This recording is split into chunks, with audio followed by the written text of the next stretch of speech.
Avui comencem l'espectacle a l'antic amfiteatre de Tarraco, la ciutat més important de l'Imperi Romà aquí a Hispània. Us presentem un clima que és mediterrani, molt suau influenciat pel mar i us portem de ruta per la costa tarragonina. Estem a una de les 3 comarques del Camp de Tarragona caracteritzat pel seu relleu pla i per l'alternança de platges amb penya-segats que condicionen el seu clima. Poseu-vos còmodes, que comencem! El Tarragonès és una comarca de petites extensions que s'articula al voltant de la seva capital, Tarragona. Situada a la Costa Daurada, el relleu del Tarragonès està format per petits turons i una gran plana al·luvial que provoca que els límits amb les comarques veïnes de l'Alt i Baix Camp siguin polítics i no pas físics. La comarca està formada pel tram baix del riu Gaià i el Francolí. Tots dos desemboquen a platges de sorra fina i poca profunditat, que es barregen i contrasten amb grans penya-segats com el del Cap de Salou.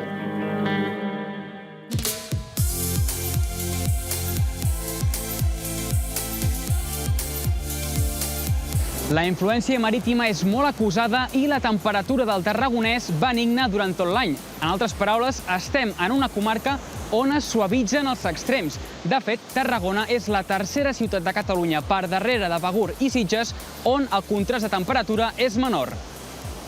Tot plegat fa que els hiverns siguin molt suaus i curts i els estius xafogosos sense pics de temperatura i llargs, ja que l'escalfor de l'aigua del mar manté les temperatures altes fins ben entrats al novembre.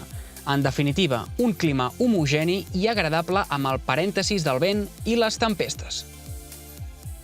El vent de mestral, que aquí se'n diu serè, bufa intensament durant molts dies a l'any i fa que a l'hivern la sensació tèrmica sigui més baixa.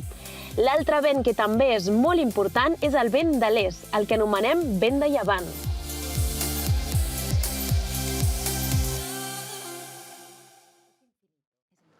Els temporals de llevant afecten de ple a la comarca perquè està totalment exposada i encarada al mar.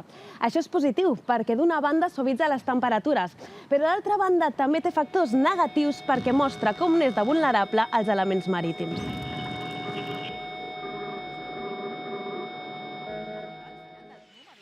Aquestes pluges torrencials no són representatives perquè en general al Tarragonès hi plou poc.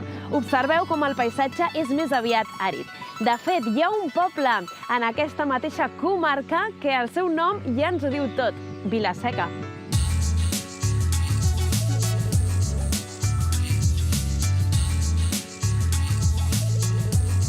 La falta de pluja i els incendis de la zona fa que la vegetació del Tarragonès sigui més aviat escassa i arbustiva. Ara bé, hi ha una curiositat, i és que antigament la vegetació predominant eren màquies de llentiscle i margalló i actualment, per la presència de l'ésser humà, s'ha substituït per boscos de pi blanc amb sotabosc de bruc d'hivern i romaní.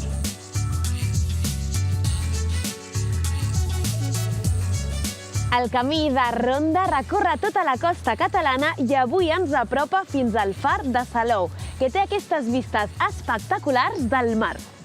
Ens acomiadem d'una comarca que, com hem pogut veure, el mar és el gran protagonista meteorològic, però geogràfic aquesta irregularitat de les platges i dels penya-segats són el motiu del qual es va construir el far de Salou. Us deixem amb aquesta posta de sol fins la propera.